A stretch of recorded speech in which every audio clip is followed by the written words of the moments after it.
Sesudah itu diperintahkannyalah kepada kepala rumahnya, isilah karung orang-orang itu dengan gandum, seberapa yang dapat dibawa mereka, dan letakkanlah uang masing-masing di dalam mulut karungnya. Dan pialaku, piala perak itu, taruhlah di dalam mulut karung anak yang bungsu, serta uang pembayar gandumnya juga. Maka diperbuatnyalah seperti yang dikatakan Yusuf. Ketika paginya hari terang tanah, orang melepas mereka beserta keledai mereka. Tetapi baru saja mereka keluar dari kota itu, belum lagi jauh jaraknya, berkatalah Yusuf kepada kepala rumahnya, bersiaplah, kejarlah orang-orang itu, dan apabila engkau sampai kepada mereka, katakanlah kepada mereka, mengapa kamu membalas yang baik dengan yang jahat? Bukankah ini piala yang dipakai tuanku untuk minum, dan yang biasa dipakainya untuk menelaah? Kamu berbuat jahat dengan melakukan yang demikian. Ketika sampai kepada mereka, diberitakannya kepada mereka perkataan Yusuf itu. Jawab mereka kepadanya, mengapa tuanku mengatakan perkataan yang demikian? Jauhlah daripada hamba-hambamu ini untuk berbuat begitu. Bukankah uang yang kami dapati di dalam mulut karung kami telah kami bawa kembali kepadamu dari tanah Kanaan? Asakan kami mencuri emas atau perak dari rumah tuanmu? Pada siapa dari hamba-hambamu ini kedapatan piala itu? Biarlah ia mati, juga kami ini akan menjadi budak tuanku. Sesudah itu berkatalah ia, ya, usulmu itu baik. Tetapi pada siapa kedapatan piala itu, hanya dialah yang akan menjadi budakku, dan kamu yang lain itu akan bebas dari salah. Lalu segeralah mereka masing-masing menurunkan karungnya ke tanah, dan masing-masing membuka karungnya. Dan kepala rumah itu memeriksanya dengan teliti. Ia mulai dengan yang sulung sampai kepada yang bungsu. Maka kedapatanlah piala itu dalam karung Benyamin. Lalu mereka mengoyakkan jubahnya dan masing-masing memuati keledainya, dan mereka kembali ke kota.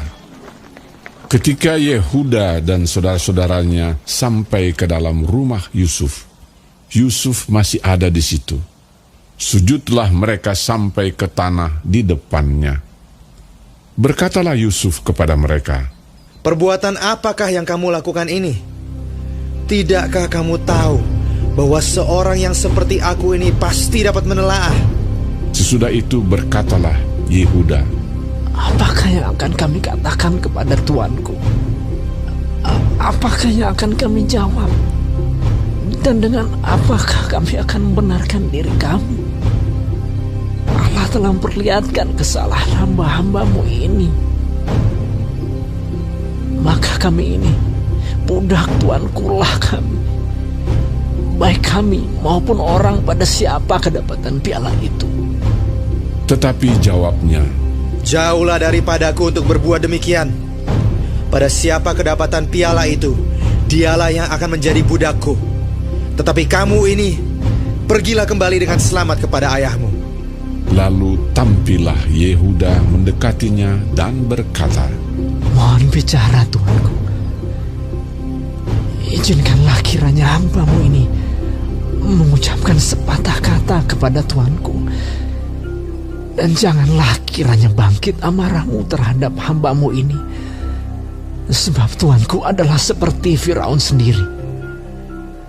Tuanku telah bertanya kepada hamba-hambanya ini, masih adakah ayah atau saudara kamu? Dan kami menjawab, tuanku, kami masih mempunyai ayah yang tua, dan masih ada anaknya yang muda, yang lahir pada masa tuanya. Kakaknya telah mati, hanya dia sendirilah yang tinggal dari mereka yang seibu. Sebab itu ayahnya sangat mengasihi dia. Lalu tuanku berkata kepada hamba-hambamu ini, bawalah dia kemari kepadaku, supaya mataku memandang dia. Tetapi jawab kami kepada tuanku, anak itu tidak dapat meninggalkan ayahnya. Sebab jika ia meninggalkan ayahnya, tentulah ayah ini mati. Kemudian Tuanku berkata kepada hamba-hambamu ini, jika adikmu yang bungsu itu tidak datang kemari bersama-sama dengan kamu, kamu tidak boleh melihat mukaku lagi. Setelah kami kembali kepada hambamu, ayahku, maka kami memberitahukan kepadanya perkataan tuanku itu. Kemudian ayah kami berkata, kembalilah kamu membeli sedikit bahan makanan bagi kita. Tetapi jawab kami tidak dapat pergi ke sana.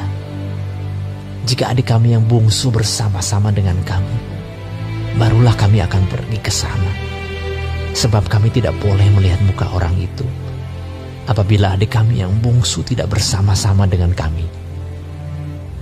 Kemudian berkatalah hambamu, ayahku, kepada kami, kamu tahu bahwa istriku telah melahirkan 2 orang anak bagiku, yang seorang telah pergi daripadaku, dan aku telah berkata, tentulah ia diterkam oleh binatang buas. Dan sampai sekarang aku tidak melihat dia kembali.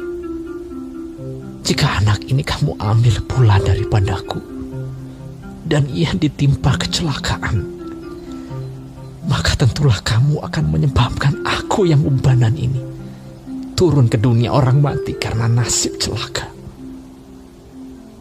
Maka sekarang, apabila aku datang kepada hambamu, ayahku, dan tidak ada bersama-sama dengan kami anak itu, padahal ayahku tidak dapat hidup tanpa dia, tentulah akan terjadi apabila dilihatnya anak itu tidak ada, bahwa ia akan mati. Dan hamba-hambamu ini akan menyebabkan hambamu, ayah kami yang ubanan itu, turun ke dunia orang mati karena duka cita. Tetapi hambamu ini telah menanggung anak itu terhadap ayahku dengan perkataan, jika aku tidak membawanya kembali kepada Bapa, maka akulah yang berdosa kepada Bapa untuk selama-lamanya. Oleh sebab itu, baiklah hambamu ini tinggal menjadi budak tuanku menggantikan anak itu. Dan biarlah anak itu pulang bersama-sama dengan saudara-saudaranya. Sebab masakan aku pulang kepada ayahku apabila anak itu tidak bersama-sama dengan aku? Aku tidak akan sanggup melihat nasib celaka yang akan menimpa ayahku.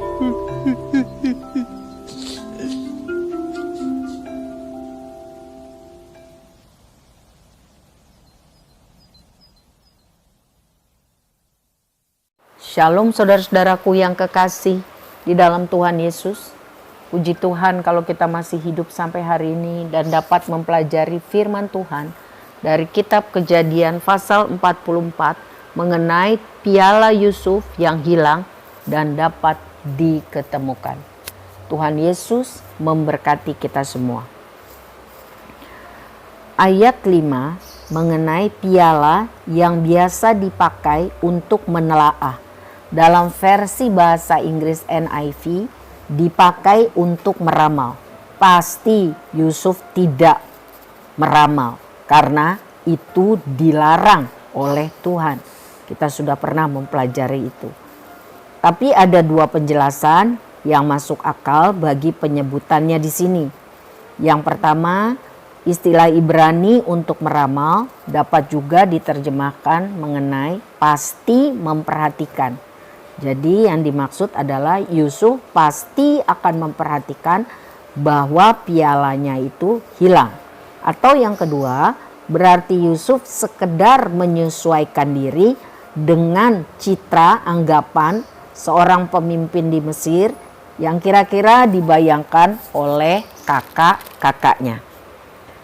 Ayat 13 mengenai Mereka mengoyakkan jubahnya dan masing-masing memuati keledainya dan mereka kembali ke kota. Mengoyakkan jubah adalah tanda kesedihan yang sangat besar. Saudara-saudara Yusuf itu sebenarnya dapat saja jalan terus tanpa Benyamin. Tetapi mereka sudah menetapkan hati untuk kembali dan menghadapi apapun resikonya bersama-sama. Hal ini menunjukkan dengan jelas bahwa sifat karakter mereka sudah berubah. Kini mereka benar-benar mengasihi, memperhatikan saudara bungsunya dan kesejahteraan ayah mereka. Ayat 18 sampai 34 mengenai Yehuda membela Benyamin. Saudara-saudara Yusuf telah mengalami perubahan karakter yang besar. Sejak mereka menjual Yusuf ke Mesir, mereka kini sudah berubah. Mereka tidak mau lagi adiknya menderita, ayahnya menderita. Secara khusus dalam permohonan Yehuda meminta bahwa dia siap menanggung kesalahan dan menanggung semua kejahatan. Mereka bersedia mengorbankan apa saja demi Benyamin. Dan demi supaya ayahnya tidak lagi mengalami kesedihan yang terlalu hebat. Saudaraku yang kekasih, melalui pasal ini kita tahu bahwa Tuhan sanggup merubah kepribadian seseorang. Tuhan sanggup membuat perubahan total dari seorang atau sekelompok orang yang sangat mementingkan diri sendiri, egois, menjadi orang-orang yang tidak lagi egois. Tuhan sanggup. Syukur kepada Tuhan. Efesus 1 ayat 14. Dan Roh Kudus itu adalah jaminan bagian kita sampai kita memperoleh seluruhnya, yaitu penebusan yang menjadikan kita milik Allah untuk memuji kemuliaannya. Jadi percayalah kepada Tuhan bahwa Tuhan sanggup untuk merealisir seluruh rencananya yang baik dalam hidup kita. Roh Kudus adalah jaminannya.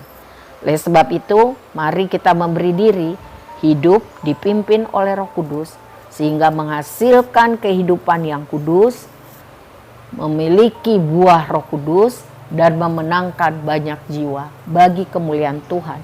Sehingga janji penyertaan Tuhan senantiasa sampai kesudahan zaman dapat kita miliki. Amin. Tuhan memberkati.